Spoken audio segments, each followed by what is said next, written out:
Good evening. IT, are we ready? Thank you so much. Good to see everyone. Thank you for coming to the first meeting of the month of the Liberty County Board of Commissioners. Ms. Monica asked that we speak closer to the mic so that our comments are picked up. I thought it was that she wasn't hearing the motions, but she's hearing that, but some of the dialogue that we are sharing is not being picked up. So let's remind ourselves to speak closer to the mic. And I'm not sure, IT, if you can even tell what our volumes are. It's good. Okay. All right. Good. Good to see everyone. Thank you for coming. Commissioners Gillard and Fraser are at the, if I'm not mistaken, Liberty County High Awards program for his awards. It's that time in Liberty County. It's getting near graduation, so they're helping to present some awards. So at this time, Mr. Moses, has the meeting been properly advertised? Yes, sir. I see evidence there. Thank you so much. This time, Bishop Page, Kendall Page, will you please come and lead us in our prayer and our invocation? Please stand if you will. Good evening. Good evening. Let's pray. Most holy and righteous God, we come to you this evening to thank you for grace and mercy. Thank you for your loving kindness towards us.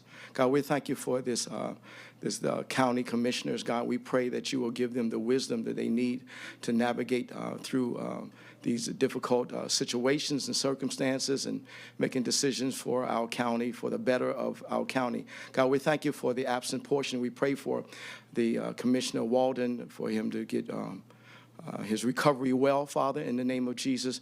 We thank you, God, for all you're doing in this county. In Jesus' name we do pray and give you praise. Amen.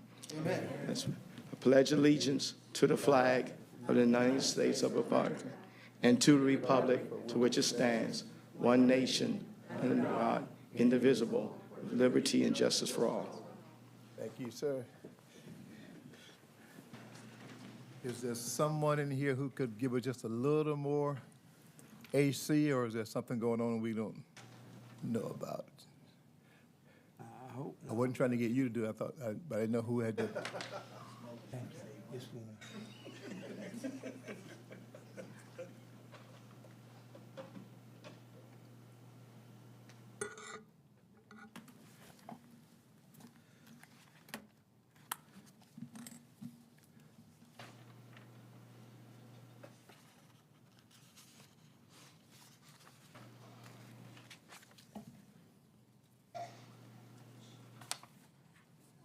All right, thank you so kindly, Mr. Mosley. Jack of all trades. Our meetings for the month of April 7th and April 26th will require our approval. The chair entertains a motion. When you make your motion, please raise your hand so Monica can also have it clearer. So moved, Chair. Second. Did that work, Monica? Okay. Any further discussion? All in favor, sign of aye. Aye. Nay, same sign. Thank you. Well, we'll do that too, Commissioner, if I saw you. Okay. All right, right on to proclamations. National Day of Prayer. Dr. Irving White is here. He was here last meeting. Good to see you. We didn't scare him off. He came back. He came back. He's like the lady in the Bible. Persevere. Persevere. Thank you for this opportunity, Chairman. I am here on behalf of the United Ministerial Alliance of Liberty County, our president, Pastor Bishop Kendall Page, and the pastors that represent the United Ministerial Alliance. We are here requesting a proclamation for the 75th Annual National Day of Prayer, which will be held this Thursday at 12 p.m. and at the courthouse. The theme for 2026 is Glorify God Among the Nations, Seeking Him in All Generations, and that is based on 1 Chronicles 16 and 24. This day of observance brings Americans closer together to pray in churches, schools, and in state houses. And with the national broadcast from Washington, D.C., we in Liberty County will be honoring that day as well. And at this time, I'd like to bring forward the pastors of the United Ministerial Alliance. They will come forward. Good to have you all with us in mass today. I had to give you a raise. What we'll do, Mr. White and delegation, the county administrator will read the proclamation, and you all will hold your places, and we have two others to follow. Then we'll all just follow through for the photo op. Okay, all right. In fact, when you guys done, just kind of shift to the, what's that, to the right. All right. Ms. Mosley. Proclamation, National Day of Prayer. I'm going to read it in short form. Whereas the National Day of Prayer was created in 1952 by a joint resolution of the United States Congress and signed into law by President Harry S. Truman, and whereas the year of 2026 will mark the 70th anniversary of the observance of the National Day of Prayer, with the theme being glorify God among the nations, seeking Him in all generations. And whereas the 2026 theme, Glorify God Among the Nations, Seeking Him in All Generations, is based on 1 Chronicles 16:24. Tell of His glory among the nations, His wonderful deeds among all the people. And whereas it is fitting and proper for the residents of Liberty County to collectively take the time to observe a day of prayer and contemplation to acknowledge our freedoms and express gratitude for them. We also recognize the men and women in our nation's armed forces, both past and present.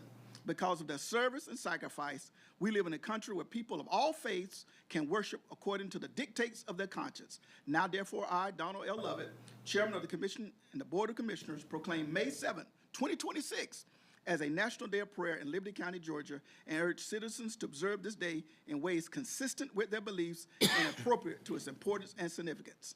Signed the 5th day of May, 2026. All right, let's get them. You know, just shift behind that table there. Our National EMS Week, Mr. Gene Long.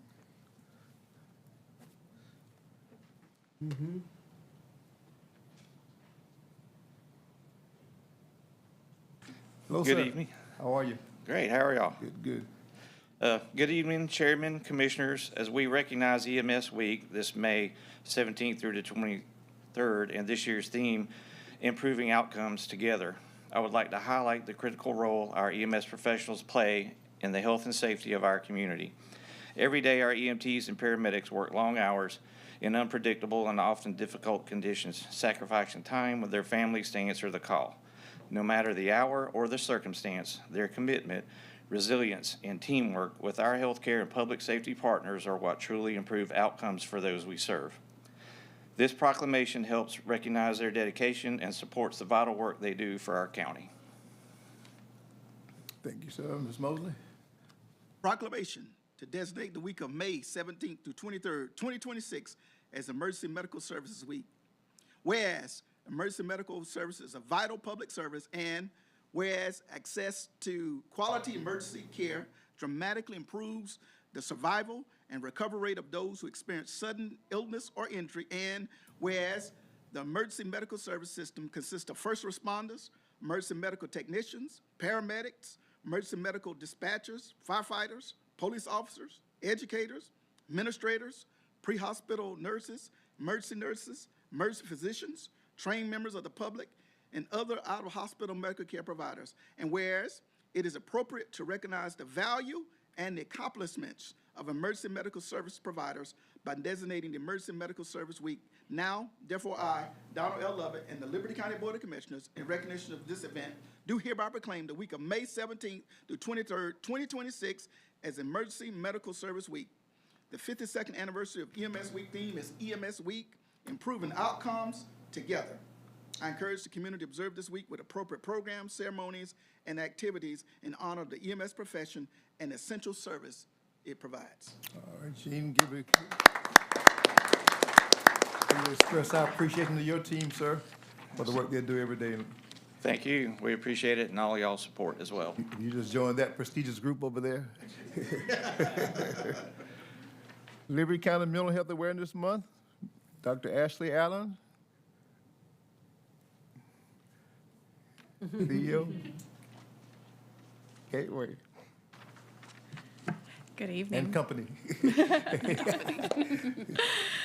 Good evening. Thank you so evening. much for having us here. I'm Dr. Ashley Allen, CEO of Gateway Community Service Board. Along with me is Felicia Anderson, our Chief Operating Officer. On behalf of Gateway Community Service Board and Coastal Georgia Regional Community Collaborative, thank you to the Liberty County Board of Commissioners for this meaningful proclamation recognizing May 2026 as Mental Health Awareness Month in Liberty County. We are honored to accept this proclamation on behalf of every person, family, clinician, peer specialist, nurse, counselor, direct support professional, and community partner who works each day to ensure that hope and healing remain possible in our community. Mental health touches every family, every neighborhood, every workplace, and every school. It is not separate from our overall health. It is essential to it. When people have access to support, treatment, and connection, lives can change. Children can thrive. Families can heal. Individuals can recover. Communities can grow strong. At Gateway, we are proud to serve as the public safety net provider for behavioral health, substance use, and intellectual and developmental disability services across coastal Georgia, including Liberty County and 7 neighboring counties. The need is real, and so is the impact. In 2025 alone, Gateway served 10,745 individuals and delivered 290,551 services across our 8-county region. Behind every number is a person seeking stability, a family searching for answers, or someone taking the brave first step towards recovery. This proclamation sends a powerful message. Mental health matters. Asking for help is a sign of strength. No one should have to struggle alone. It reminds our community that recovery is possible and support is available. As we recognize Mental Health Awareness Month, let us continue to lead with compassion, reduce stigma, invest in care, and look out for one another. Together, we can build a healthier, stronger, and more hopeful Liberty County. Thank you for your support of Gateway and of community mental health care. Thank you for this honor and for standing with us in support of mental health. Thank you, Mr. Mosley. Proclamation, Liberty County Mental Health Awareness Month, May 2026. Whereas mental health plays a vital role in the well-being of individuals, families, and the entire Liberty County community. Whereas Gateway Community Service Board serves as the public safety net provider for behavioral health, substance use, and intellectual and developmental disability services across coastal Georgia, including Liberty County. Whereas local data shows the continuing need for these services. Each year, more than 1,000 Liberty County residents receive outpatient care, and over 59,000 services have been delivered between 2020 and 2025. Whereas, in recognition of the importance of mental health, Liberty County proclaims the month of May as Mental Health Awareness Month. Therefore, I, Donald L. Lovett, and the Liberty County Board of Commissioners, in recognition of Liberty County Mental Health Awareness Month, do hereby proclaim the month of May 2026, in witness whereof I hereto have set my hand and caused the great seal of Liberty County, Georgia, to be affixed this 5th day of May in the year of our Lord, 2026, and the year of our county of Liberty. Another hand for Now, if you all would just hold your places, and observation here, I have my spiritual group providing that service, if you will. I have my physical group providing that, and then I have my mental health group. Very good. What a good combination. But if you don't mind, I want some other prestigious people to join you all. You'll entertain a few, some other company? Well, you on your time. Mr. Mosley, there's some people in the audience you want to recognize for their service outside of the county. I think it's a great time to do it. Okay. Mr. Chair, members of the board, on last week and this week, on yesterday, in fact, I got an email from Mr. Chuck Smith, who's the Emergency Management Director from Camden County. And then I got another one from Mr. Andrew Altman. And in both of these letters and emails, what they talked about and what they commended is the efforts of our EMA Director, Robert Dodd, and Deputy Director, Thomas Dukes.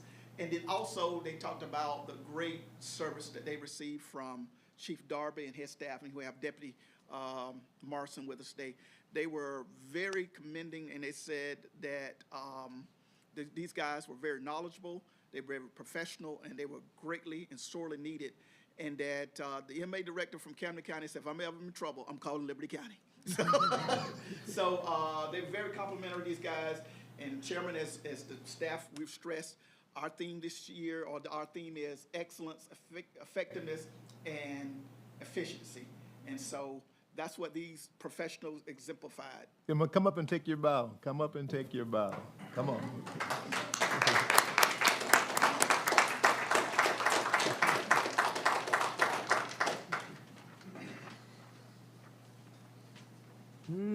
So, thank you so much for what you do. Thank you so much for how you represent Liberty County.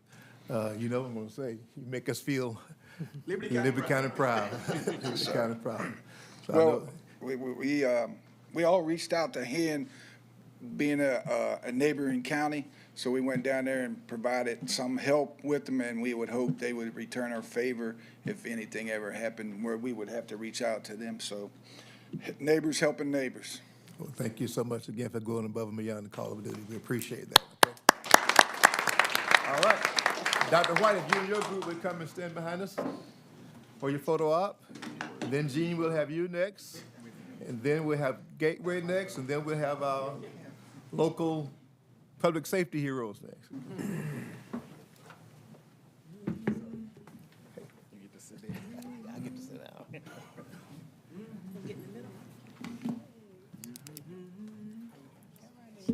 Ms. Moses, oh, I didn't see you slip them up. Okay. Y'all ready for National Day of Prayer? And Lord knows we need a lot of praying. That's their prayer. All right. On the count of three, National Day of Prayer. Hold on, sir. Who's gonna? All right, that's Pastor Hayes. 1, 2, 3. National Day of Prayer, 2026. Liberty County. Yeah, I like it, I like it, I like it. Thank you all so much. Good to see you all. Hey, it's good to see you. I'll give you some elbow because, you know, I got the baby. But he said he wanted to come support you. Chair, thank you, sir. Appreciate you, sir. Doing what you do. Doing what you do. Yes, sir.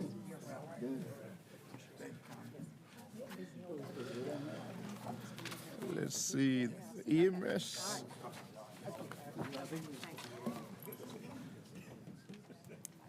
As these depart, let others come. Okay, Mr. Jean? Mr. G.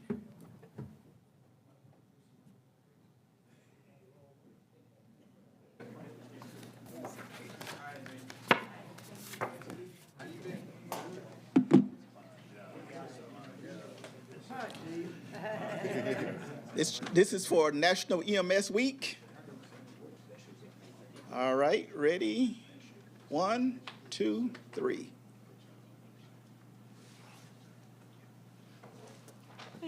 Thank you, sir. That's a national, yeah, that's national. G's got a lot of years with Liberty County. Okay, and national, yeah. Mental health, awareness month. Awareness. They all mixed in together. Next time we wear green? Yeah. I didn't know that. Yeah, I didn't realize. Are you in? Yes. Mr. Stevens, you come up a little bit and feel like, there you go. All right, National Mental Health Month, Awareness Month. 1, 2, 3. National Mental Health Awareness Month. I Take one get to say the tongue word. Thank you so much. Good to see you. Good to see you. All right. Good to see you. I appreciate it. Yes, ma'am. Good to see you again. Here come that wild crew. Do you have the letter from, letter that you got, so they can hold it?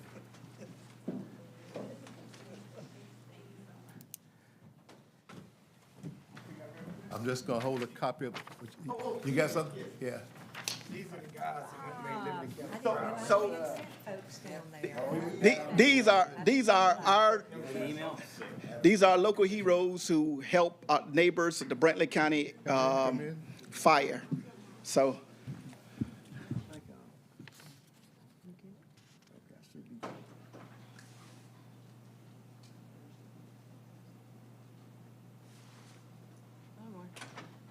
Okay. Give him a hand.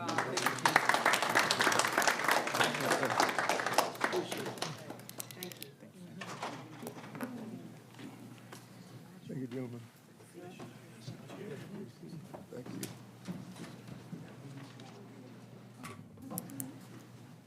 So Monica, that's a good submission to the local lens, the ACCG little page thing to send out once.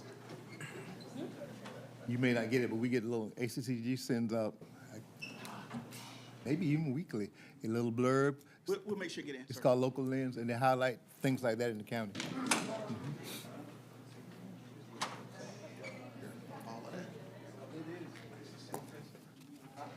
Before we get started, Commissioner, I want to make a statement, and I probably should have it here. On April 13th, we dedicated, had a ribbon cutting for Susan King Taylor Freedom Park, as you all know very well in the Isle of Wight community. A showcase park for Liberty County, not just a park, but it's a destination with the historical essence that tied to it.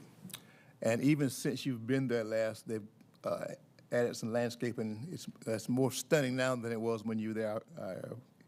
I advise you to go by and see it again.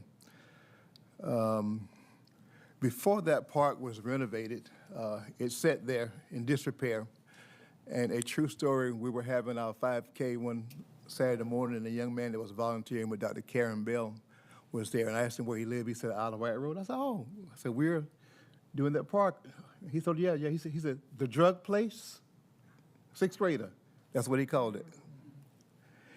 Here's my point. So before the county took the initiative to improve the park, that's the notoriety the park had. And now, thankful to you all, and you've been so cooperative, it's been a united effort to improve that park and make it truly a destination. But the bad news is, over the weekend, someone stole the sign from the park. The sign the post was cemented. And as my mama say, it grew feet and walked away. And that's $2,000 worth of materials in that sign. So I just want to bring it to our attention now, and I want to put this out. Give fair warning to whoever did that. The time will come when you will be caught. We are not going to tolerate vandalism, not going to tolerate misbehavior just because. I mean, that's a showcase. That park is for everybody. Listen, if there's park in Gum Branch, everybody can go to Gum Branch. Park, Gills Park, everybody can go to Gill Park. Park belongs to everybody. Everybody. And everybody's tax dollar helps to support what the parks are. And that one just happened to have some national promise, but we've done work on all of our parks. And then I've been told that there's some vandalism at Gill Park. And Miller Park. And Miller Park? Miller Park. Maybe also. Miller Park, yeah. So someone's on a rampage, it seems. But, we're not going to stop until we get them caught. And we're not going to sit back and tolerate vandalism on properties that belong to all of Liberty County citizens. All right.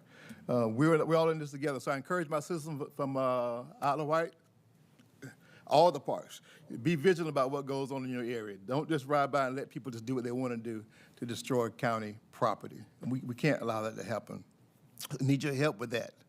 So the sign will be replaced. We're working on also some cameras, and some other. I feel like the school system now. Do you tell all your security measures, or do you just put them in place? But other security measures are also being explored, and will be done for all of our parks, especially those in the outlying areas. So, but that taxpayers, that's a waste of your dollars unnecessarily. Prosecute on the fullest extent of the law. Yeah. Say that again for the microphone. If they get caught, I don't mind saying it, if they get caught tearing up county property like that, I say we prosecute them to the fullest extent of the law. It's just the way I believe in it. Set some examples. I agree with that. But I just wanted to make it known in the morning that happened and put those folk on notice. Old folks say you can get by, but you can't get away. Can't get away. We're going to be, I've asked the Chief Hagan to send his deputies out, especially during the night, to make their rounds on their shifts, because the park is in an isolated area, and we're working on getting the lighting as well as the other security measures there. But in the meantime, we have to police it ourselves. So once again, I reach out to the citizens of Isle of Wight. Please help us to keep an eye on that park. It's a beautiful place, getting rave reviews, and there's more to come, but we need everybody's help. Once again, in that park, and every park that belongs to Liberty County, we had some others that should have gone, some people who did donut holes in Gill Park. They did.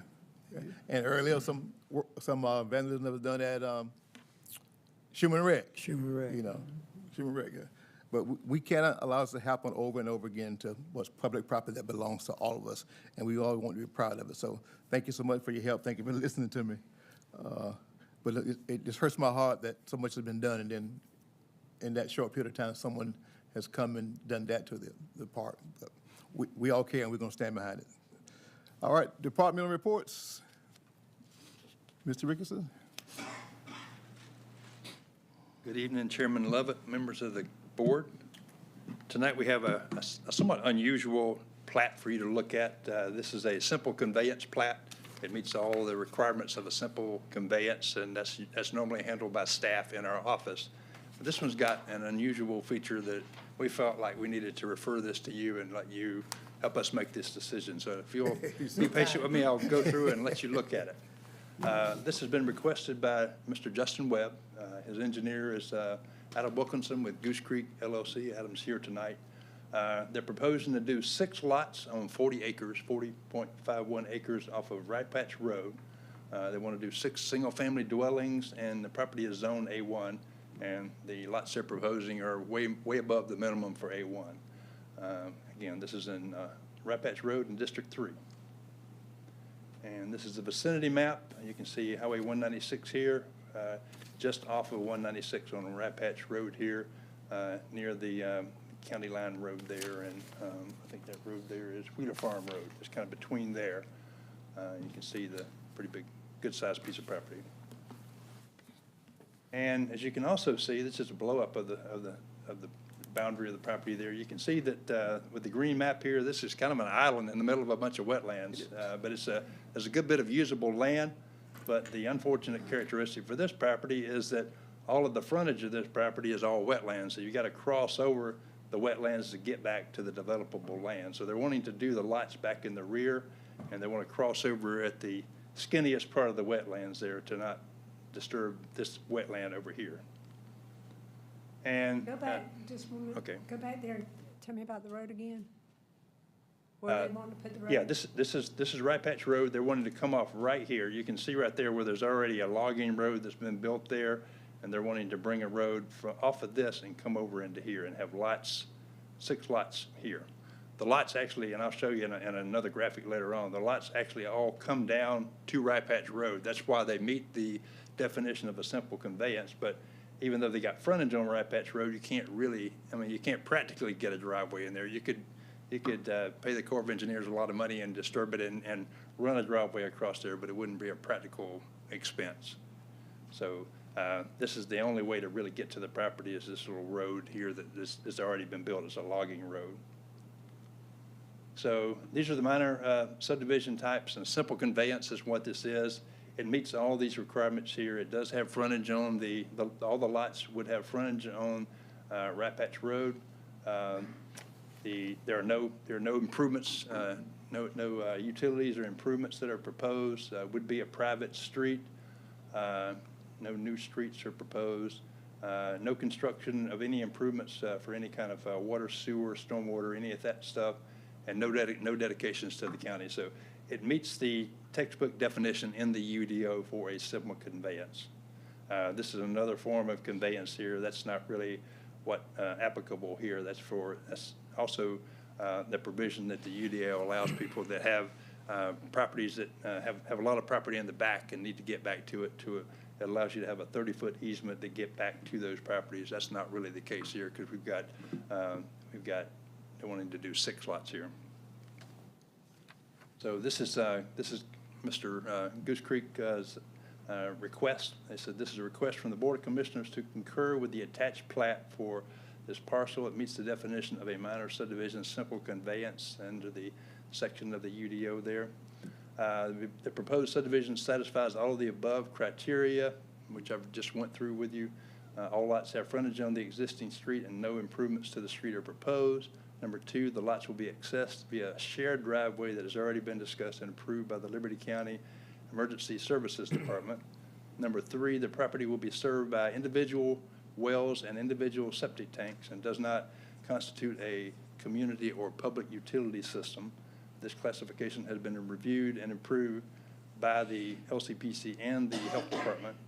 The lot layout has already received approval from the Health Department, and there are no new streets or dedications to the county that have been proposed. So we'll just kind of look. This is what they're proposing to do.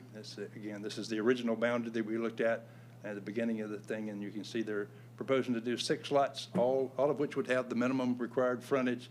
But as you can see, the wetlands here would prohibit a practical driveway access back to the developable part of the lot. So what they're proposing to do is have all these lots, there would be a house on each one of these lots back here in the upland, that would all come in off of this driveway and then follow an easement over here to provide access to each of the lots. That's what they're proposing to do.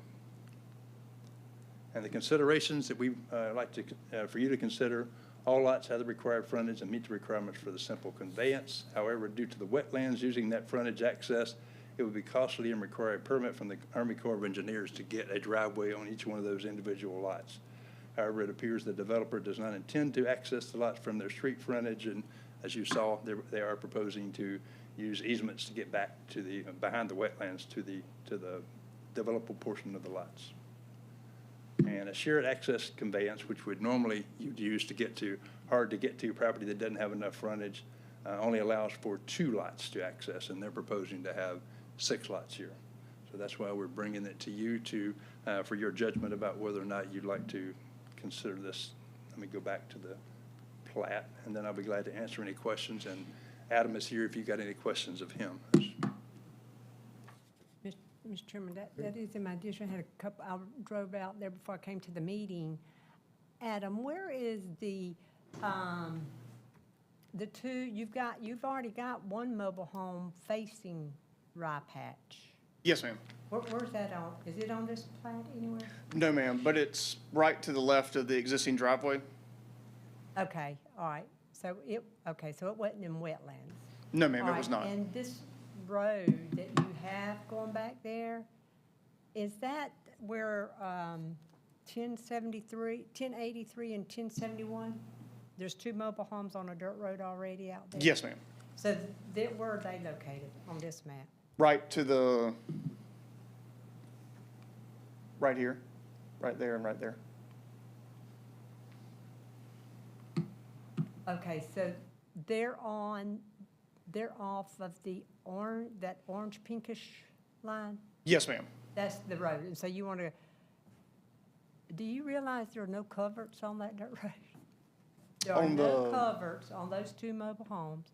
There are no culverts that I've seen on the one that is on Rye Patch. No, They're ma'am. going through the ditch already to get to their home. I just have a problem with that.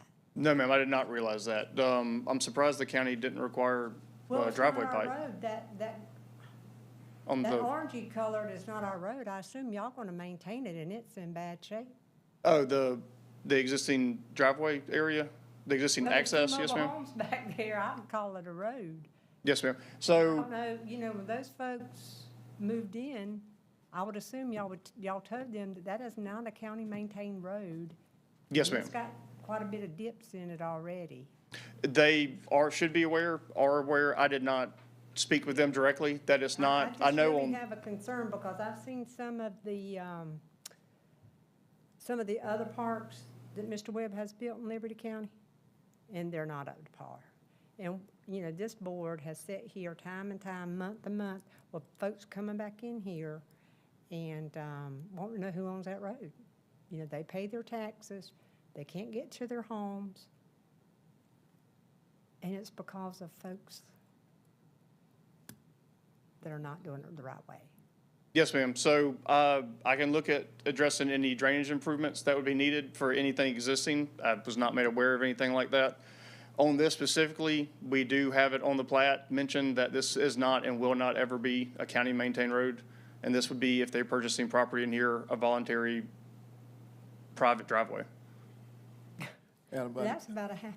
I know you're not the developer, but kind of following Commissioner Thrift's lead, according to what she just described, trying to navigate that road is already an issue. And you're right, in those rainy seasons that we get, Yeah. these people, and then you, kind sir, won't be receiving the phone calls. We will be receiving the phone calls about the road and what can you do for my road? I pay my taxes too, all those kind of things. That's what we hear. So I don't know, for some reason, I just kind of thought you were gonna make road improvements. You know, and- So and, I'd definitely be more willing to entertain what I would call an engineered site plan with this. It is a little unconventional. The intent was to reduce traffic conflicts, do a private driveway, which spoke with 911, and they said that they've done it before. You would put a blue sign up. Any drainage improvements that is a concern, I would not be against roping that into the engineered site plan for this property. I live on private dirt roads a lot of my life. I do now, and it's up to us to maintain it. And when we have the property, we like it, and we don't want the county. We actually requested on my family property to abandon the road so we could have it. But on the road I live on now, we don't request the county. We know it's up to us and the neighbors to maintain it. And on this specifically, because I have heard people in the past, when I used to work for Trent, we used to get calls of, come grade this road. Well, that's not our road, that's your road. And specifically on this, it would be on the plat that they would be using to purchase the property, that it'd be extremely clear that if you get out here, it is your responsibility and your neighbors and community's responsibility to maintain this to the standard that you want. And if you want to drive over a washboard road, then you can drive over it, but that's on you. That all sounds well and good, but it'd be a lot better if you had like a HOA, so they all pay, maybe they would pay in, but I'm just very concerned that, I don't know that I could approve it, to be honest with you. Because it doesn't meet some of the ordinances? Well, I may not be sitting in this seat, somebody else may be here. But the fact is that you're gonna have 6 folks, 6 families with possibly a washout road after they're sold. Lo and behold, I have folks already out there in Gum Branch that cannot maintain their lane because they don't have the money to buy dirt to put in. They don't have a tractor to grade it. And then they call me or the county wants somebody to come out there and they get upset that, well, I didn't know it. I didn't realize that. They may be the second owner or the third owner. They didn't realize it when they bought it. And then after I saw those 2 that you've already put in without culverts, without even a ditch on that side of the road. So you need to take that back to whoever did that. That didn't look good at all when I rode out there. I don't know how they can tell where the driveway is or where, and the road ends and their land begins. And I'm really, you said the health departments approved this, they looked awfully narrow. I guess, Mr. Rickerson, there's enough room to put a double wide in there and a septic tank and a well? Yeah, these lots, The way he's got them narrowed up 6 there? acres. if you look there, they're about 200 wide, so at the building part, they're probably about 150 wide, so they would have room to situate. So they're gonna have to go back further. They'll be, okay. These are all relatively big lots, like this one is 6 acres, this one's 4 acres, this one's 3 acres, so they're bigger than they look from this Just plat. narrow. Would that, you see the wetlands are on the right and the good land, I guess, on the left. So would the owner be buying the wetlands? Yes, ma'am. So they'll be buying, the road would be dividing, that's what, the road would be dividing their property? The road, as they're proposing, it would just be an easement going across their property. Like each one of these would Okay. would So if the own. guy in number 3 wanted to close the road, well, he couldn't if He it was an couldn't. easement. He could. He could not. That's right. He That's could he not. could. That he could choose not to do anything to his He portion. could choose. Yeah, it'll And be, then the it'll be a guy in 6 negotiation is to gonna get. have to dump. That's what happened. I've seen it too much up here, Mr. Wilkinson. I've seen it. Yes, ma'am. So I'm a real big proponent of personal responsibility. My community where I live, we get together, so mainly it's just me and one neighbor, and the other neighbors benefit. But we're discussing right now about purchasing some rock and grading the road again. And usually my family has maintained it before. Now that he had a tractor that was closer, he had taken over a little bit more responsibility. I I've lived on it, so if I wanted to live down a private dirt road, I think I should be able to choose to do that if I want to, is the only thing. I do know it is unconventional. If certain sites are not built to the standard of the county, I would highly welcome the county scrutiny on building closeout and stuff. If they're not built to standard, hold any developers to standard. I believe in that too, because I see it from both sides.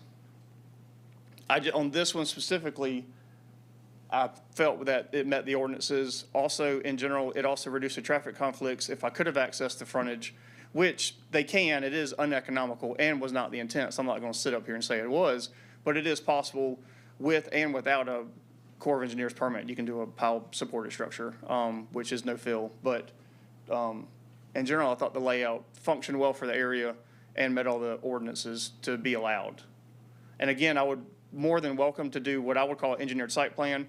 It's with some grades on the roads and to look at any drainage improvements that are incorrect out there and then correct them with this as part of the package. Because I do know it is a little unconventional.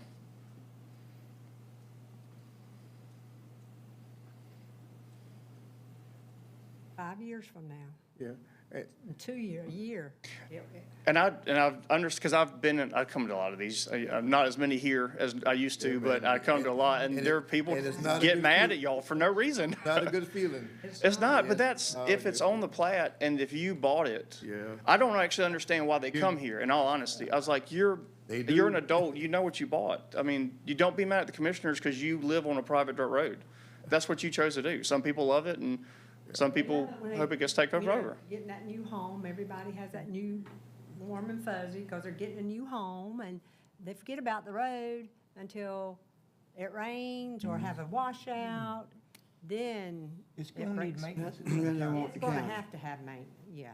And I just don't see those folks being able to maintain it. Would it make you feel better if there was a HOA established? No, it would No. not. I think Mr. Webb knew what he was buying when he bought it. Don't try to shove it down our throat. He knew what he was buying. Mr. Chair, I'm sorry, I'm tardy to the party. I'm blaming it on Commissioner Gillard. I was first. He blamed it on you. Right. But just a quick question. This is that same site that we approved. Wasn't it rezoning? No. I don't, no, sir, I don't think it came for a rezoning for It's this. a different side. This is a different one. Totally No, sir, different. for, when I looked at it originally, I thought it met all the requirements of the ordinance, so a rezoning was not required at the time. And Commissioner Swift's concern is the road end that's gonna be a private road, even to get to the property now, as has been stated, that road's not in pristine condition. And then add traffic to it and some Mother Nature, and will those folks be knocking on our door for? Right. And that's what I was just gonna say, we've in the past allowed some developers to, not get the roads and everything together, and that's what we're going through right now, where, we bring those roads back under us. And I get what you're saying about, that's their option. But I've been around real estate a long time as well, and you and I both know that excitement that people get with purchasing a home, maybe their first home or even their second home. But whenever there's some cracks in the ceiling and like you said, the road starts messing up, that kind of changes the entire outlook of the purchase. So, and yeah, I don't know how I feel about this. And I know, I had a brief second to look at it, and I know I just missed the majority of the conversation, but yeah. And also, Mr. Rickson, I know normally you all come with a recommendation. I was just gonna We- ask you about that. We And I know don't, why. we don't have a recommendation here tonight. But y'all don't. If you're not happy with this, I would recommend that you take him up on his offer and let him bring back an engineered site plan with a road that meets your standard, and then you could So consider we it. go from there. Right. It may not meet it 5 years from now. It may not meet it. Now, Is there no other way to get on that backside where the Highland is at? No, That's- it's, as you saw on that first slide, this is an island in the middle of a whole bunch of wetlands around it. go back to the other picture, Jeff. No, he didn't have to Go come back. before us. He's already got Back. some mobile homes out Right there.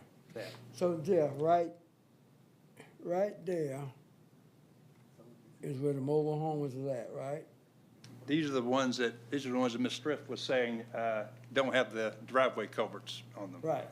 So we already, now, I heard you say something, said you were surprised that the county did not require pipes. First of all, did they get a permit to put the mobile home there? Feel sure they probably got a building permit. permits. No, I don't want probably. Did they get one? Yes, or they, no? they got building permits, yes, sir. So somewhere down the line, the circle didn't make it, because right there should have been some pipes, instead of driving in the ditch to come up to your property. There's no pipes. He's got pipes on the lots that he sold on County Line, on the Liberty County side. He's got his pipes there, his driveways, and those look nice. But he may have, to me, I'm no engineer or whatever, but he should have thought about maybe coming in off of that side. And then he could have left all this the way it is. And come in off, like where the red arrow is, he's got mobile homes, maybe 3 or 4. He could come in off that way and still set up his island. But he would have to reconfigure, I guess. Well, that actually, so the existing entrance What he now. showed it.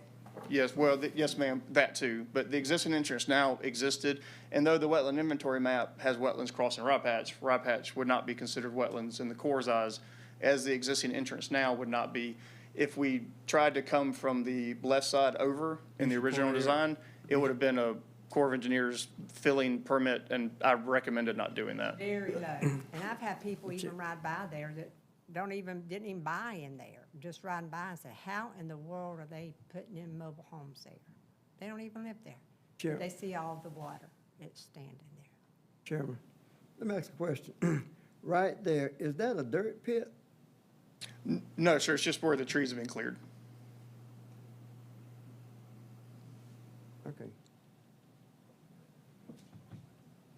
The family estate piece of property. Okay. Commissioner Gillett? Yes, Jeff, you said that there's no recommendation from the board, from your, It's not a positive recommendation. I wouldn't recommend approval of it without roads that meet the standards. I mean, you might consider doing a minor rural road, which would be a road that was built to all the standards and didn't have to be paved, but minus the paving and the sidewalk, but it would still have the 60-foot right-of-way and the crown that you would normally have in the yeah, ditches. well, I guess my question wasn't, like Commissioner Frazier, I missed part of this. When I came in, you were already talking about it, but this is not one of those petitions where at the end, there's a recommendation from the planning That's commission. right. Is this one of them? Yeah, I said this is unusual. This is not the ones that Marty usually brings in that have, where the developers built roads and extended utilities and everything. They're trying to do this. What did the members of the planning commission say? Nothing? This has not been to them. We This is a normally would, plat. we normally would sign off on one of these in the office because it's cutting lots off of an existing county road. They're not extending any utilities in there. But, so he's right. He meets the letter of the law as far as, this meets all the requirements for a simple conveyance. It just doesn't meet the intent because you can't put a driveway off of Rye Patch Road into those 6 lots because there's wetlands in the way. Well, I guess, there have been times in the past where there have been some roads that were not deeded to the county, and then people came here, and we end up deeding them to the county. And then the last meeting, the meeting before that, there was a road that was deeded to the county that the people that live down there didn't want it. So, you know, we've had it this way, we've had it that way. What's your name again? Adam? Yeah, Adam. Yeah, Yes, sir. I'm sorry about that, Adam. Yeah, and, you know, Adam is saying that, you know, it's written right there in black and white that, that it's yours if you decide to go down into a swamp and build a house or do whatever, that you own that. And now they can always come back and say, I didn't know, or 6 months from now, or 6 years from now, somebody else could come in there and say they didn't know. But, you know, you need to know. I mean, it's on you to know what you're buying. So, Actually, from the agent. but again, I didn't know if this was one of the ones that at the end is the recommendation, but we're not to that point. We have no recommendation on this tonight. Okay. What is the consolation for the commissioners that the buyers and would be made aware and sign off on this, knowing that this is going to be a private road and whomever will have to maintain it? It's actually from LCPC's recommendation, and don't disagree at all, that it's on the plat that they will be using to purchase the property, and again, this would be considered a private driveway and not a private road. Very minor stipulation. In use case, it's not different. In the ordinance definition, it is the only reason I point that out. I hear you, but. So it's on the plat. I also would suggest, if this is a concern, that before a CO is issued for the county, that an additional large print piece of paper, not just a piece on a plat that they may or may not read in excitement, that they have to sign something else that is turned into the county for records that y'all can keep, that says, I understand that this is a private driveway, will not be and will never be maintained by Liberty County, and it is my responsibility as a property owner and as part of the community to maintain this. And Mr. Chair, also, the real estate agent that's involved is supposed to discuss all that too, correct? I'm not well versed on the real estate law, no, sir. So I do not know, but from my understanding, Georgia was a buyer beware state, which I kind of was disappointed in, but I don't know what they're supposed to tell people or not. Mr. Webb sells his own lots. Right. Most of the time. Does that matter in real estate? Okay, I wouldn't think so. okay. Mr. Chair, I'm almost certain that the real estate agent is supposed to disclose all of that under their license. I've been around real estate a long time, and that's the point that I'm saying. I've purchased my first property as a neophyte, just excited. HOA, they promised playgrounds and everything. I could go to my old house in Atlanta right now. I guarantee you that playground still isn't there. So what I'm saying is the excitement of purchasing your first property is, you know, you forget about all the details, you know, and you're just excited because you're about to get some keys. So Mr. Chair, I echo Commissioner Thrift about that. That something, the road, yeah, I couldn't sit up here and approve something when we know the road is going to fail one day. Okay, Commissioner Blunt wants to get in. Yeah, I'd like to add something to this. And this happened before I was ever elected up here, but I'd sit out in the audience and listen. Right down in the neighborhood I live in, you got county maintained roads. They're paved, you know. I think the same guy, I don't want to call his name, but he bought 75 acres there on each side of this road. And he wanted to develop it, and it's 75 acres versus what, a little better than 6 right here? Or you got 6 lots, but how many acres? 47. Okay, so this guy had 75 acres, and y'all as a county commission, I wasn't here then, and all held their feet to the fire, because he wanted to develop it all kind of different ways, and you let him design his lots. Told him he had to design his lots where he could only put driveways in off of the county road, you know, because he wanted to go in and split it up like you're talking about into some inaccessible areas, because there's a lot of wetland down there. And y'all held his feet to the fire and said, no. And I'm glad you did, because it limits the number of development, but it saves you a lot of headaches on the wetland they're gonna try to fill in. What I see with this also, you don't have a, correct me if I'm wrong, you don't have a county road you're accessing, you're using an easement, and then you're gonna try to split off and go there. And I don't see where you're gonna be able to hold anybody's feet to the fire that's gonna do any maintenance on this at all. I'm with you. But you've already kind of set an example in the past, how you held their feet to the fire. I think you should go as consistency and move forward as not allow this, you know. If there's a different way to come into it from a public road, you know, if the developer wanted to then take the expense to build a road into it and split it off, then you would know who'd be responsible for the road. So the existing private driveway does touch the right-of-way or the right-of-way of Rob Patch Road, which where they would be accessing the property from.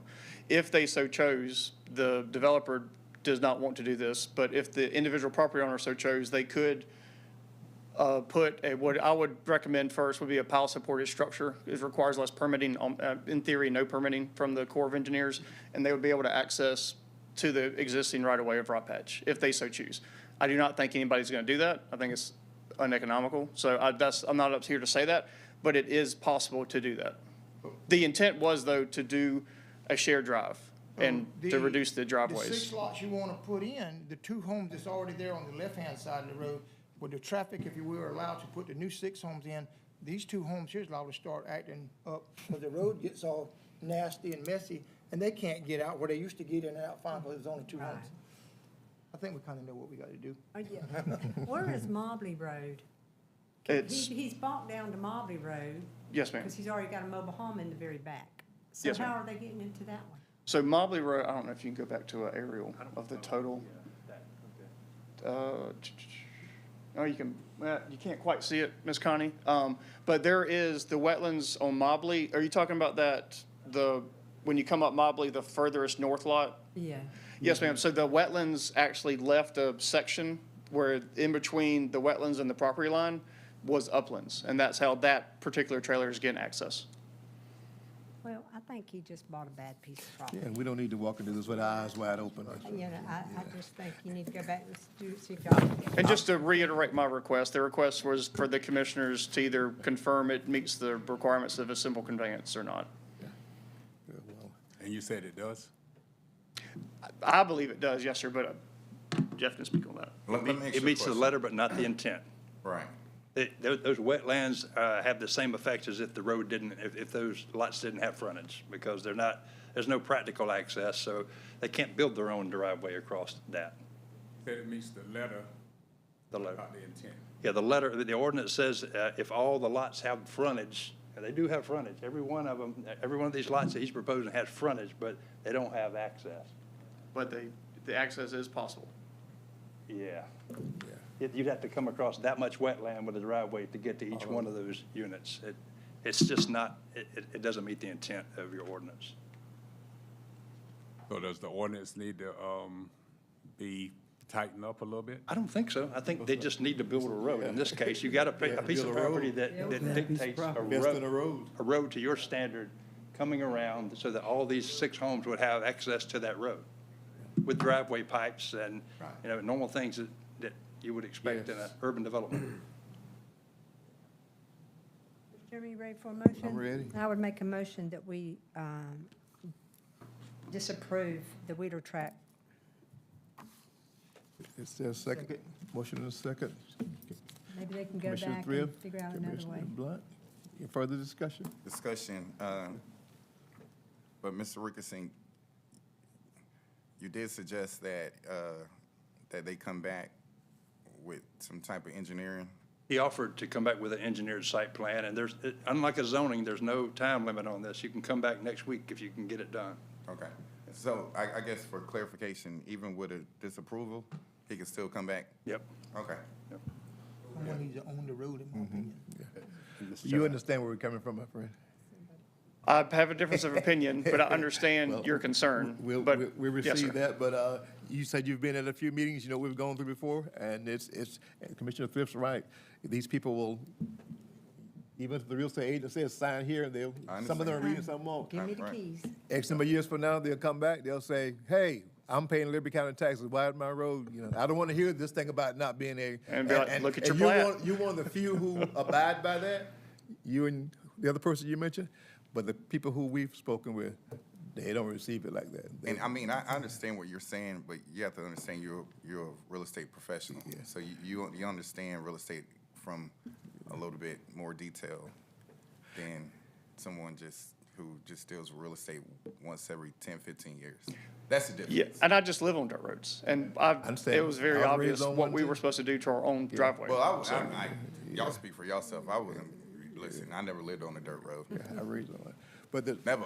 developers long gone, and then this is who they come see. I mean, I remember they when come Woods call. Ridge was a dirt road. I used to ride my four-wheeler down Yeah, Woods Ridge. yeah. I was way back in the day. If Okay. we bring this back, what would the commission like to see to make them more at You ease know, about I this think development? I'm not sure how much, I don't know that you could do anything other than go with the Corps and go through the wetlands if you want to use that property. Or either sell it paved. as one, I do a paved road. or do a paved road to county standards. And normally with easements, it's normally, I mean, I understand the purpose of easements but normally, in general, it's like one house or something, access. I didn't see anything in the ordinance that required I'm not. access I'm or not- I'm a not- limit on that. Right, I'm not saying that, but I'm saying normally. Normal practice is Yes, sir. someone gets an easement to build one house instead of building almost a small subdivision. Yes, sir. So how I kind of envisioned this when I was in my head was this would be very similar to internal lane. Like, it's a busy roadway, you want to get traffic off, you want to reduce traffic conflicts, you do a shared driveway, internal lane that you don't particularly want to build up to the rigorous county standards or have the access to give away the right-of-way for private or public, then you would build an internal lane with the easement across the front, even though those lots would technically have frontage to the county right-of-way. Right. It's Understood. just a design. And I apologize, Mr. Adam. I know I was late. What's your profession? Civil engineer. Yeah, figures. But Mr. Adam, you discuss it with the developer and y'all decide what you're gonna do? Yes, sir. So I'm just trying to take back to him, like, is there a way to a yes? Or do I just go back to him and say, hey, this ain't gonna work? I mean, well, I can't speak for somebody but me, but I don't feel a positive. I don't see how it could work there Well- unless he did pave it and bring it up to standards like the county, both of those, the orangey one. You don't even have pipes there. That's a 60-foot easement. and I mean, I can speak for myself, and I understand being a civil engineer. I have engineers in my family. They're way smarter than me, but I understand how you all work. So what I'm saying is, don't look at it just as a civil engineering portion of it. Build it where you'll feel comfortable living in one of those properties. That's why I guess I differ, is I would. Like, if I bought a property on a private driveway, You're a rarity, my friend. What type of truck you have? just Toyota Tacoma. Yeah, figures. But I drive a Tesla now, so we just maintain the road. Oh, that's your Tesla out there. Yes, sir. I don't think it'll make it down there. It Adam- made it here. That's why there's a little dirt on it. Adam, we can't prevent you from coming back, but you leave here knowing that. I don't want to waste anybody's time. So if it's, I think I kind of understand the intent. So I've already had complaints that people don't even live there for Okay, water. all right. And the homes that are there, that water stands in their yard. All right, thank you, sir. Thank you. Well, we For coming, want him thank to you for do sharing with us too. Thank you, Adam. I mean, we didn't vote. Oh, you were discussion? We did that, yes, sir. Okay, all in favor of denying? Okay, all right. Thank you. Okay, unanimous, thank you. And my point is, whatever person buy when the sun's shining, they own it when it's raining. And that happens, Okay. that happens. Who's Trent's behind it?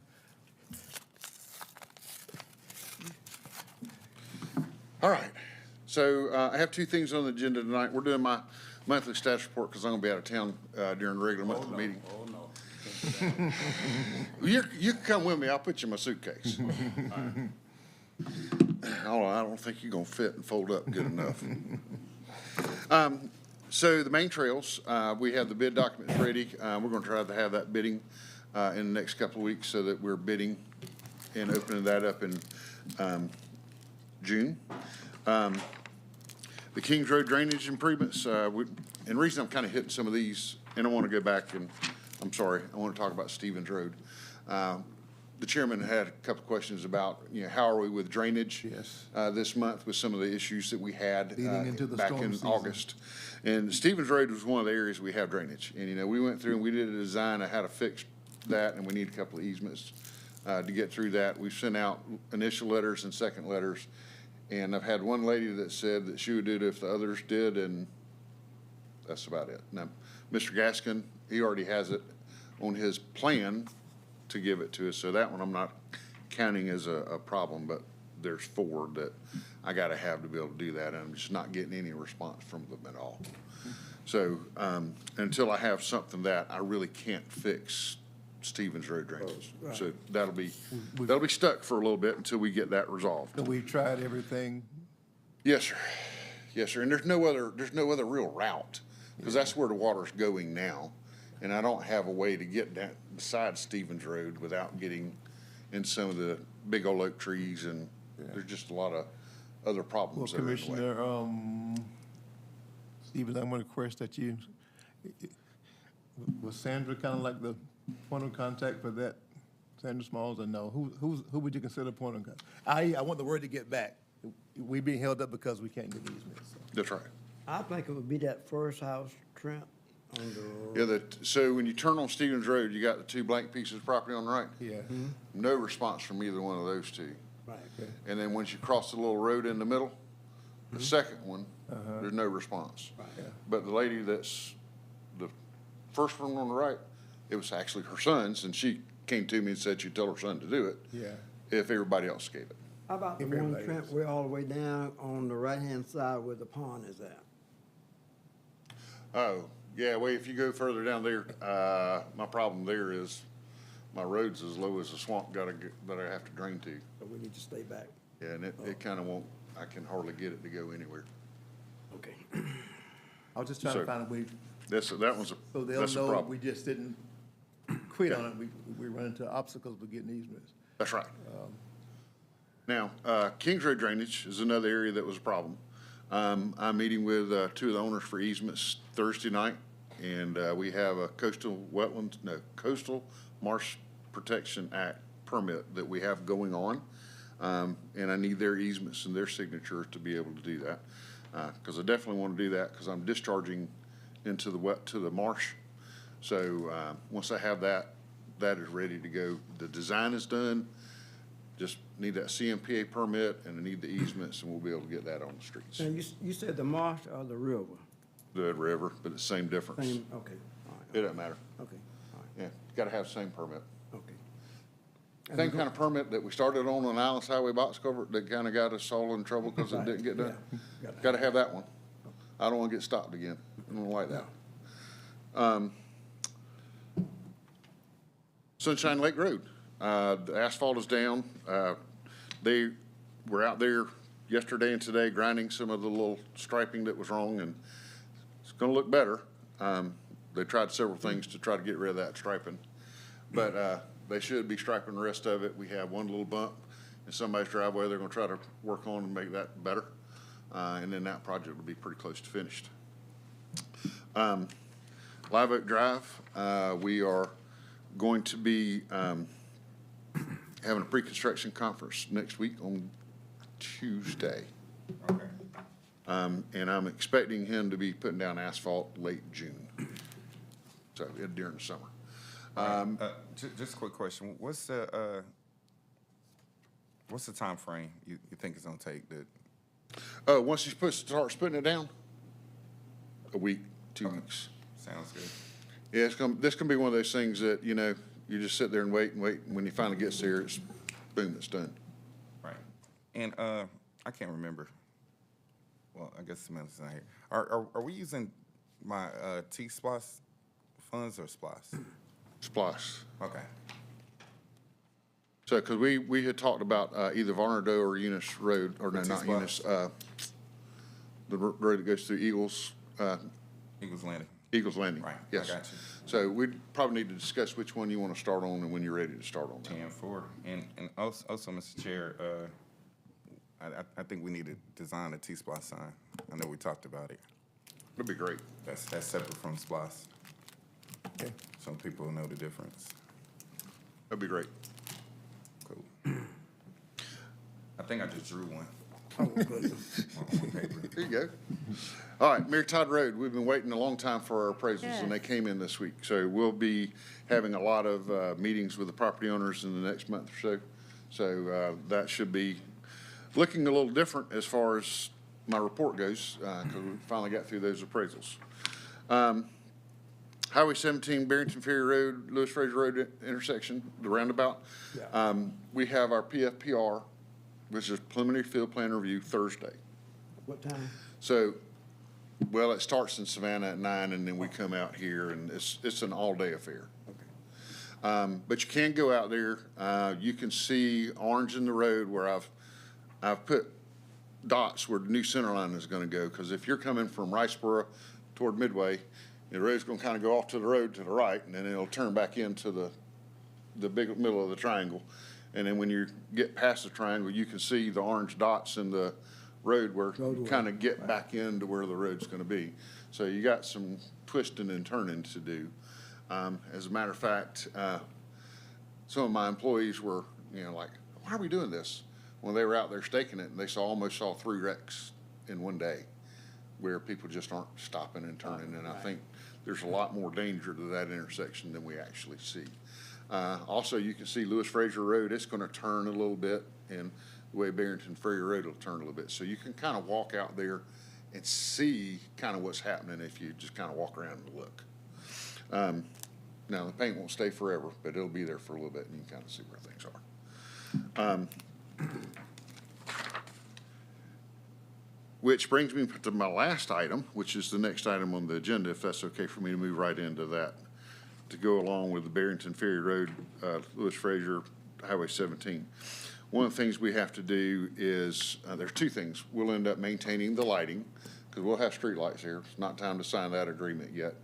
But also, we have to agree to do the mowing and landscape maintenance, very similar to what we do at the intersection of 17 and 196, where we have a little bit of landscaping. We'll have a little bit of landscaping in the middle of the roundabout, because you want something that's a visual, that's kind of in the way. You don't want to trucks just drive right through the middle of it.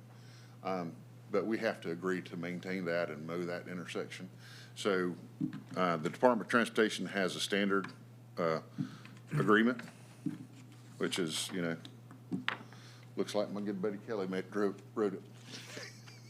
But we went through it pretty good, and it's pretty much, what we need to do is get authority for the chairman to sign this. So, but that's. So when it comes to the lighting, I'm being educated, so there's no sharing. It comes.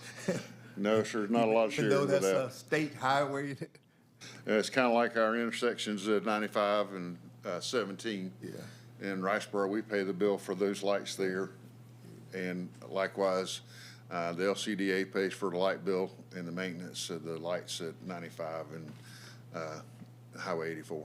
But yeah, most of the time, the lighting's like that. The local government ends up paying that. Brent, since you mentioned the light at 84 and 95, half of them still don't work. They don't. So as a matter of fact. Why are we constantly paying the bill? And That's an excellent question. Okay. That's an excellent question. So we actually know that it's a problem. We actually have $1 million set up in this T-Splosh that we just started collecting. And also applied for a grant. Don't know if I'm in the running or not, but we applied for a grant to get some federal dollars to assist in trying to do that. So hopefully the funding, if we are awarded some grant, and the funding that comes in for the from T-Splosh, it'll build enough that in 27, 28, we can actually do the lighting at 95 and 84. And then shortly thereafter, we can move to the lighting at 17 and I-95. So, but we do know it's a problem. And it's, I'll be honest with you. No problem. To do a 30,000-foot view, when they built a lot of stuff, when they were building 995, all that got put in there. And then, you know, the contractor kind of went bankrupt while it was going on. Then they had to get another contractor to come in and fix it. And so a lot of lines got plowed through and cut, and they have tried to fix those lights multiple times over the years. And they will operate for a matter of months, and then they start going back out again. Yes, sir. So actually, we're just throwing away good money. Yes, sir. Yeah, we need, if we're going lights, we need to get them fixed. And we need to fix them and replace everything, and we need to start over so that we have a good, solid product. Because right now, we got something something's broke somewhere, and Getting complaints, nobody yeah. can fix it. So, but anyhow, that's on a different subject. This is the maintenance agreement for mowing and the landscaping at the roundabout 17 Barrington Ferry Lewis Fraser.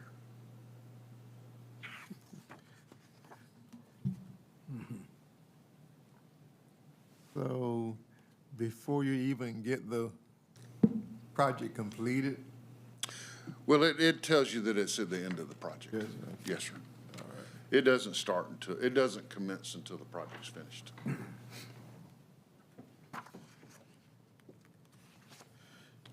It's one of those checklist items we got to get through before we get to So the we end have of the to bid project. it out, it's just we gotta prove that we're gonna do it, that we're gonna maintain. That we're gonna do it. Okay.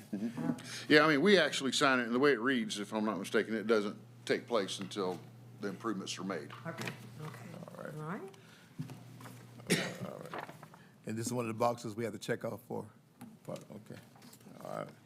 All right, we're gonna take staff advice. All right, Chairman, entertain a motion to approve the right-of-way maintenance agreement for the roundabout at Barrington Ferry, Highway 17, Lewis Fraser. Chairman, I'll make that motion. Second. Motion is second by Commissioner Thrill. Yeah, I know we gotta get used to it. Any further discussion? All in favor, show of hands, please. All right, you, Thank you very much. Actually, that's all I have tonight. Trent, very quickly, even every time I'm coming in on 196 from Savannah, when I look at our little spot right there, DOT won't let you, I was originally welcome to Liberty County sign there, but DOT won't allow you to put anything in there at all? We need to go back and, at the time when we were looking at that, we had different people in the positions over there. I think it's time to go back and look at it, because I think I've seen several places throughout the state that have those now. Yeah. So I think that's something we need to reevaluate, bring up again. Yes, Because we've had several times that, we've gone through, tried to have a selection committee to try to figure out a sign or something to do in there. Yeah. And then it kind of dies away because there's not a lot of interest on the DOT side. But we got a different district engineer over there now and different traffic ops guy. So, I say, let's try it again. Mr. Chair, sometimes it's better to ask for forgiveness than permission. I wish that was one that you could just ask for permission. You got too many eyes on that one. Oops, I've tried that lots of times, but that doesn't always work. Sorry. If you start working on that, is that Yes, sir. a I letter can or do that. email to Troy, whatever that is, looks like. Yes, sir. We'll get we'll get a letter I think about that when I'm together. coming in there. Man, something that says, okay, Yeah. welcome to Liberty County, you have something. Biggest restriction probably have to be a breakaway sign, wouldn't it? Well, what we had looked at in the past were not necessarily breakaway signs, but, you get far enough out that you're out of the clear zone, because they have a distance away from the clear zone based on the speed. And there's enough room that we can pull it so that we're out of the clear zone on the main line, out of clear zone on 196, and in the clear zone on the access road. I'm all for So it. I think we can make it happen. Let's do So it. just, Trent, it'll be stuck out in the middle. Trent, got one question. On the McIntosh overpass, at the McIntosh overpass, where the store is at, you remember a while back when that roundabout that was in there? And then all of a sudden, the trucks started coming out in front of the store. That's trying to not an make- approved Trying to make it driveway. up the hill loaded. What did we ever decide on that? Or what the DOT? That's the DOT enforcement issue. Can you check back with them, because it's getting worse? Yes, sir, because that's where Mr. Smith died, and that's one of the reasons we moved that whole intersection. I didn't know that. Yeah, Mr. Charles Smith? yeah, That's where he died. right. Because what they're doing, Chairman, they're coming right out in front of the store now, loaded and trying to go up the hill. So really, we are back to the old route of the 196. Yeah, rather than them coming to the light. Okay, Yeah. okay. All right. Mr. Chairman, can on take care of that. On that welcome to Liberty County sign, would you do that at every entrance to Liberty? Well, I County? was thinking we could do something to, you're right, I was already thinking when the bypass, when it's done, you know, something coming in that way. All the gateways need to have something. Yes, sir. You know, This one remember, has the most space for it. we had a committee 4 or 5 years ago? Yeah, I was on it. Yeah, it's been a I was long thinking time. along We had a those lines. committee, looked at some different signs and tried to get a theme together. Yeah. So we need to resurrect that and see what we can do. Yeah, that'd be something good to add to the Liberty County's birthday. Yeah, well, celebration. I know that's a big landscape area right now, Right. coming out of Richmond Hill, but the rest of them. You can do a smaller something. Coming in from South Newport into Riceboro. I mean, Yeah, there's- plenty of space there. Well, and you know, where you have the 84 connector comes out right there in Walterville, now you have a little bit better place to put something small there. So, you know, there's a lot of things we Even can the look little at. fork right there, we're coming in from Malone County to. Right. Right, yeah, right. Might We're could gonna work put one something, there. something in there. Trent, thank you for your help in Walthallville. Oh, yes, sir. Hey, we also got some action at Bakerton Baptist Church. We Yes, sir. got a relief on the water. Yes, sir.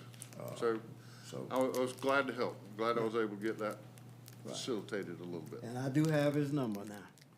Yes, sir. Oh, He's very responsive. They're very good. I told, I think, Ms. Hunter, I was watching the live stream of Walthallville City Council meeting, maybe a month ago now, time flies. They had the project engineer at their meeting, Yeah, they did. who gave them a full layout. We need that person to come here. Right. Okay. Yeah. He can't, in fact, he offered to give them a tour. I mean, he was very cordial. to them. Okay. Yeah, but that person needs to come here. Yeah, I'll be glad to try to find that. You guy. may, do you recall I asked you that question? Is there someone who could do that? I'm not sure who it was. Yeah. But I'll call and see if Tim can tell me. Right. Well, she Who it was gonna was. see if Ms. Moss has the name. Michelle has, yeah. But Yeah. that person came and did a whole, took his time, explained everything. Everything. He offered to give them, a ride. Get with me and we'll take a ride down there. Yeah. Oh, that's good. Yeah. Yeah, I'll be glad Yeah, to we want kind that of try to person help here. facilitate that. We too. need that here, sir. Yeah. We can do that. All right, All right. all right. Thanks, sir. Okay, go write these down. I'm getting too much to remember. I got no more questions. Been a run. Y'all have a good night. Thank you, sir. Old business, proposed amendment, this is requirement for on premises and off premises sale of alcohol. Mr. Rickerson, you're back. Yes, sir. At your last meeting on April the 16th, we gave first reading to an ordinance to update your alcohol ordinance. This is not one of our planning ordinances. This is one of your regular ordinances, Chapter 4 of the Code of Ordinances that applies to the sale of alcohol. Currently, your ordinance kind of treats all alcohol establishments, one size fits all. It treats a bar and restaurant the same as it does Parker's and End Market, the same as it does a grocery store. And what we propose to do here is just try to break it out a little bit and treat them differently because they do have different impacts on the neighboring properties. For your own premises consumption, we're still pretty much leaving that unchanged from what it previously was. You still have some distance requirements from areas zoned residential. You'd have distance requirements from churches, and you'd have distance requirements from government-run alcoholic treatment centers, and also distance requirements from libraries, mortuaries, schools, and college campuses.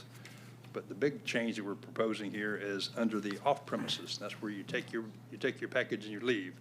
And we even divide that into two different categories. One is liquor stores, and the other one would just be beer and wine. So liquor stores are they're regulated by the state, and they're typically just for that type of sale. Liquor, you don't typically get liquor at grocery stores or C-stores. It's only usually at a licensed liquor store. So we do have some distance requirements for liquor stores that are more than just the beer and wine. For instance, and in fact, this mirrors what's the state regulations. In fact, a lot of these are designed to bring your alcohol distance requirements more in line to what the state requires. Currently, you require more than what the state requires. So for say off premises, you're still required to have 300 feet off premises liquor stores. You're still required to have 300 feet from a government-run alcoholic treatment center. That's right out of the state requirement. You have to be 300 feet from a church building or other place that used exclusively from religious proceedings. That you're already requiring that, and we're just proposing to continue that. In addition to that, back to the state requirement, you got to be 600 feet from the property line of any library, mortuary, school, or college campus. So the area that's most critical is the next area, and that would be for wine and malt beverages. And so there, we're getting rid of the distances from residential and church, and we're just sticking with the state requirements, which are 300 feet from a government-run alcoholic treatment center and 300 feet from the property line of any school or college campus. So that's the change, and the distance, the measurement process is still as it is currently in the ordinance. So I'll be glad to answer any questions. As I said, this has been read once, and tonight it's for your consideration. This was, what's the word, spurned by a request from District 4. Am I correct, sir? But not that it shouldn't have been, well, usually these things don't come when there's been a request for it. So now we know it's improvement / enhancement we can make to our ordinance. But I just always want to make sure that we're not doing anything that's gonna hurt us down the road. And I don't see where this would, but if we find out, so we can come back and revoke it. This brings your ordinance more in line to what the state requires, and I will say that the city of Hinesville, about 5 years ago, updated their ordinance to be more like this.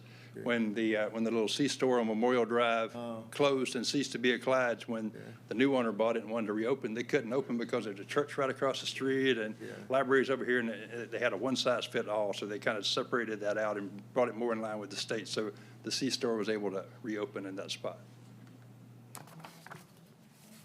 All right, Mr. Chair, entertain a motion then. So moved, Mr. Chair. Motion in a second. He did, he good? All right, that we approve this resolution, and we'll see how it works. Any further discussion? All in favor, show of hands, please. All right. Thank you. Thank you, Mr. Rickerson. New generator for the airport, Mr. Mosley? Mr. Chair, members of the board, have before you here a proposal to install a generator at the Mid-Coast Regional Airport. The military side has access to an airport, but the operation side, which is where our fixed base operator is, does not have a generator. And so this has been a desire of the FBO as well as the Development Authority to have a generator. So the project was sent out to bid. We received 4. 2 of them were not responsive to the bid, and we are recommending that the board award this to RL Charlton Electric in the amount of $156,000.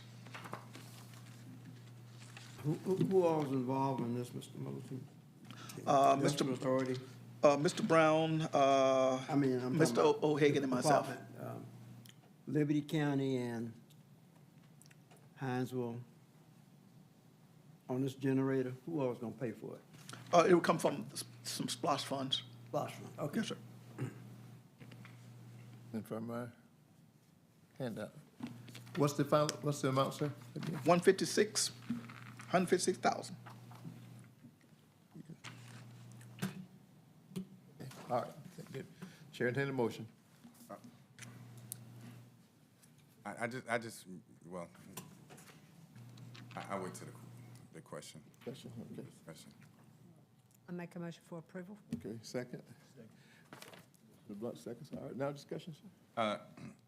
Mr. Mosley, you said it's coming from SPLOST funds. Can you elaborate a little bit more on that? It's some funds in the SPLOST set aside for the Mid-Coast Airport. Okay. So So it was already set aside for a generator or Just just for airport. leftover?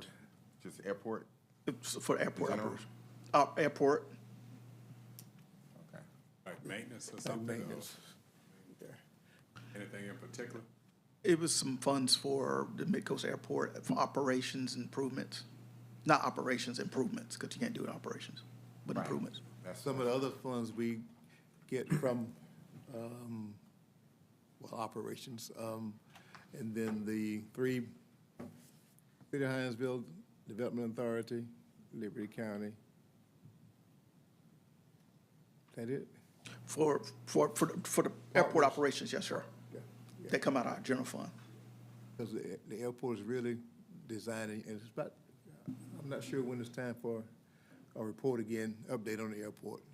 But the, much of the funds that it take to operate coming from, the hangars, rentals, and those kind of things.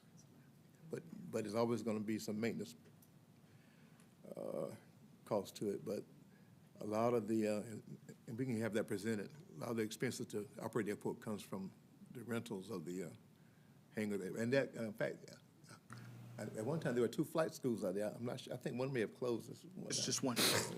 And you'd be pleased to know that one of the students from, where was he, from one of the high schools, is completing his flying lessons. In fact, he should get his diploma and maybe his credentials about the same time. Right. We're able to do it right here. Which is good. But yeah, if we can't get, because honestly, maybe I vaguely remember, but I normally don't, I haven't seen like a detailed list of the expenses and all of that from the airport, unless I'm. Yeah, we had it, did Joey present, who presented the last, was it you? It would have been Joey, Okay. because it's been a while since we've done it. Right, that's the only thing. And actually, at our annual conference, I met with, what is that association of airports in Georgia? It's like the Georgia Airport Yeah. Association. I never knew it was like 109 Oh, airports. yeah, man, that's a lot. Right, and from what I was told that, yeah, it's a waiting list at almost every airport for hangars. So I do get that, but I know with us being in a partnership, I don't never remember us getting like a detail. We have. It's been at least 3 years since y'all had a report. Well, yeah, so if we get an updated report, I mean. And they this is always. Partners. I'm sorry, I didn't cut you off. The airport always too sends in this budget for our approval. Yes, sir. So we can do the airport budget. So it comes across our, But we'll have. in fact, we can get it for you We'll, anytime. That's fine. Okay. we'll Just get him schedule. a copy of the latest. Okay, and we'll, if you mind, Chair, we'll schedule someone to come and bring a report Okay. sometime in Sure. June or July. Sounds good. Sure. Ready to vote? All in favor, show of hands, please. All right, SPLOST comes to our rescue again. Opioid Funds Committee recommendation. Who's on that committee? It was a joke. I know not me. Well, Commissioner Thrift, let me guess. Commissioner Thrift, Stevens, and who? we got, I figured. Mr. Chair, you Oh, skip so one. y'all. Sorry. You skip one on the alcohol fees. Alcohol, mine goes from alcohol. Oh, I'm sorry. I saw your name twice. I just, About that increase. I'm sorry. I thought it was the same line. Stop me at any time, please do. Mr. Chair, members of the board, this is a resolution to increase the alcohol license fees. We have not increased the fees in forever, and we're not just increasing them, but, we're taking consideration inflation and changing operations. So that's a list of fees that we have. And Commissioner Frazier. I was on that committee. I was a committee of one. Oh, two, my bad. Commissioner Frazier, I'm as we were normally- in the, Used to be in a committee of one or two. as we were in the work session, our work session, he would like to review some fees with us, and so we met with him, and this is a proposal that we have to increase our fees. And we've looked at other surrounding counties for city. Okay. Yes, ma'am, we prepared a spreadsheet and looked at them, and we're still in, We're still lower. I'll make a motion, we approve the alcohol fees license fees. Motion and second, we approve the proposed alcohol free. This will be coming effective when? July 1. July 1. All right. Who's second? Commissioner Blunt. There we go. Any further discussion? All in favor, show your hands, please. All right, thank you, Commissioner Frazier, for working on that.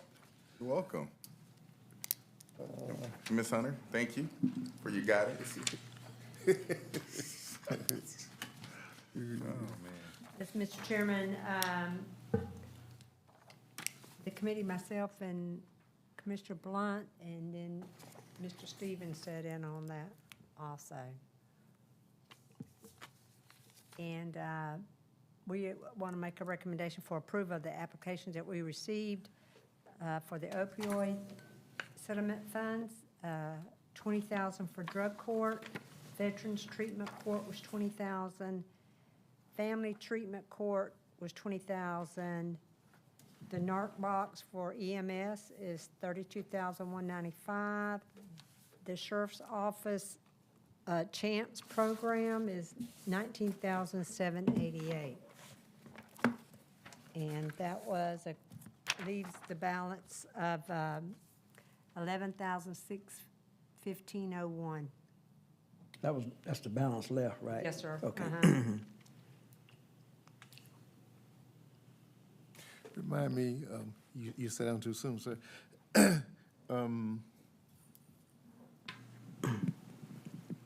know the class action, this is the only allotment, or there'll be future allotments? I don't remember. Mr. Chair, members of the board, we were notified by the National Opioid Settlement Fund that we will be receiving additional funds. I just signed off on a document, and we just got in another 2,000 about 2 weeks ago. So as the funds continue out of the settlement, we continue to get a fund, so it'll be ongoing. Okay. And I think I read somewhere probably over the next 6-7 years. Oh, wow. Okay. So the funds will continue. So we will have an application period, a window?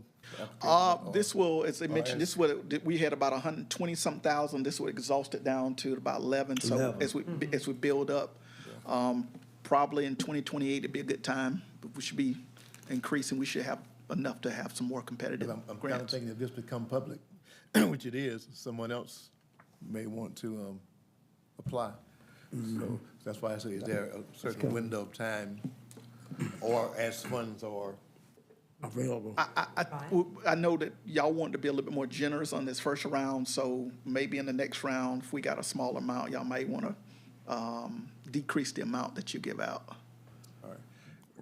Does this mirror how we manage the date funds? That's what I was about to ask. Yes, sir, I believe it did. But there, the restrictions of what they can spend the funds on. On these ones, the restrictions are from the national guidelines. It has to be associated with something with opioid counseling or medication, but it's very narrow. It's not a broad. And if I remember correctly, there's an application window for the date funds. Yes, sir, I believe so. We hadn't had anyone.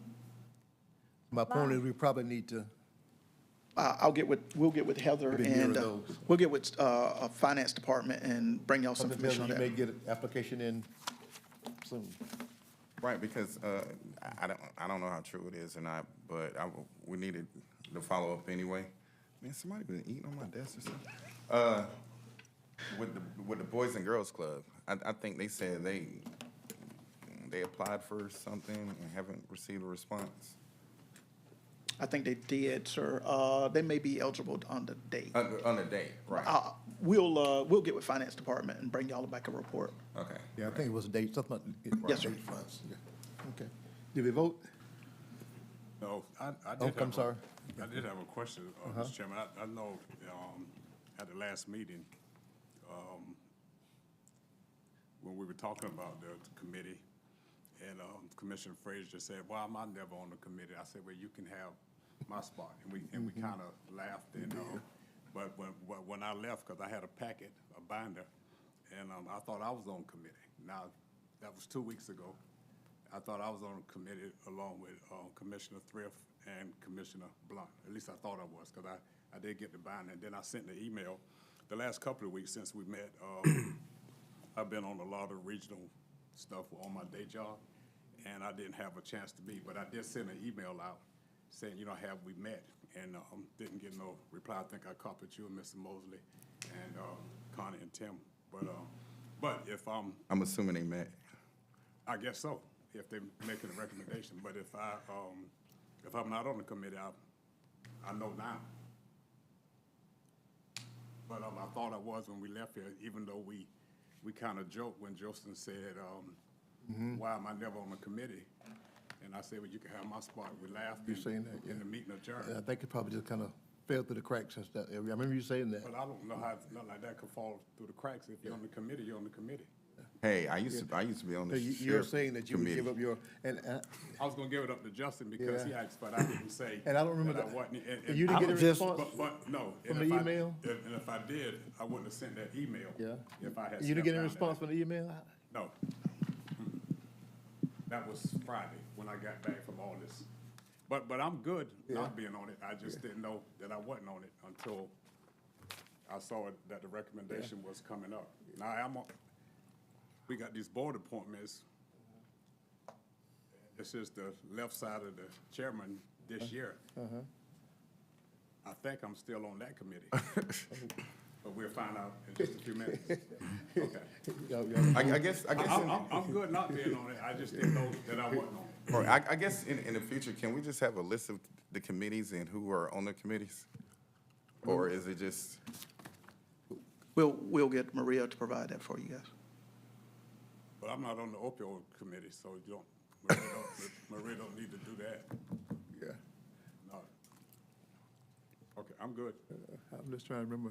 Ready to vote. But if we didn't respond to your email, I sent it to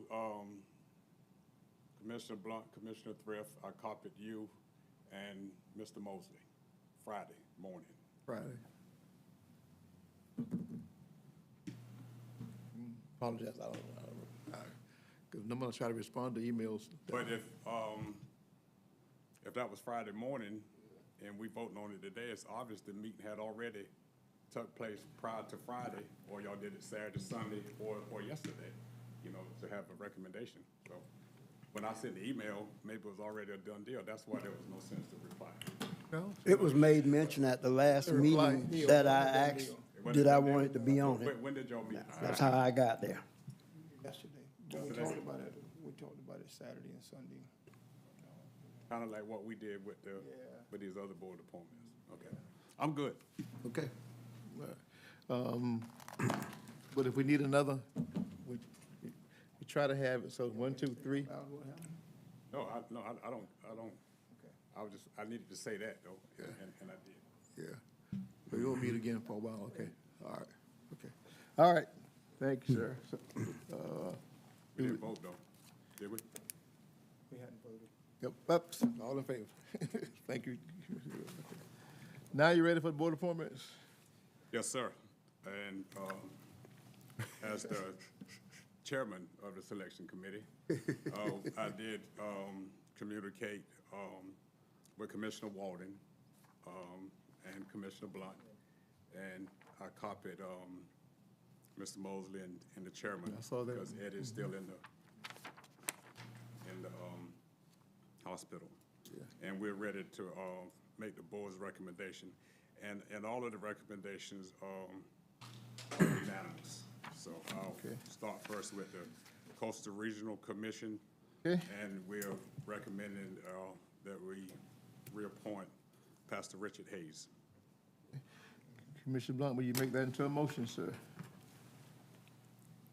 I make a motion that we accept, on the Coastal Regional Commission, Pastor Richard Hayes. I'll second it. Motion is second. Any further discussion? I can say he's been serving very, very well. All in favor, show of hands, please. All right, Reverend Hayes is reappointed. Okay. Coastal, you gonna round down the line? Okay, the Coastal Workforce Investment Board, the recommendation from all members of the board is that we appoint Roland Van Horn. Van Horn. Is that the guy that was the principal? Uh-huh. Now he's over the LCCA Career Academy.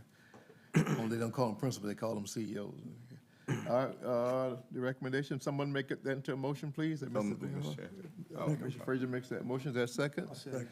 Commissioner, It's Taco Tuesday, I'm sorry, I'm just trying to, and Cinco de Mayo. we had 2 seconds. Go ahead and take it. All right. Any further discussion? All in favor, show of hands, please. All right, Mr. Van Horn's point to the Coastal Workforce Investment Board. Cultural and Historic Resources Committee? Yes, Mr. Chairman, the recommendation of the full board is that we reappoint the entire committee. Do you need the names? I got it on my email. Do you, is committee sufficient? I think for the matter of record, go ahead and just read the name. Read the names. Okay, Yes, sir. let me get to that email in just a second. Got it right there? Okay,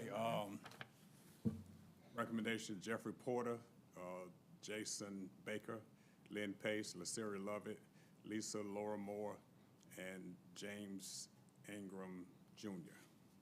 be reappointed. Okay, someone And make. Phil Odom, chairman, Phil Chairman, okay. who's, Phil is the chairman. Okay. Someone make that into a motion, please? So move. Second. That we have those said names to serve on the Cultural and Historic Resources Committee. Any further discussion? All in favor, show of hands. All right, those persons are reappointed. And on the DFACS board, Mr. Chairman, we wanted defer that appointment. I would like for Mr. Mosley, if he would just set up a meeting with the leadership of that board. Mr. Mosley, maybe you and I and Commissioner Blunt, if he wants to attend. But I do have some questions for the leadership of that DFACS board, and then we'll come back hopefully on the meeting on the 19th and Okay. make that appointment. Okay, Georgia Forestry.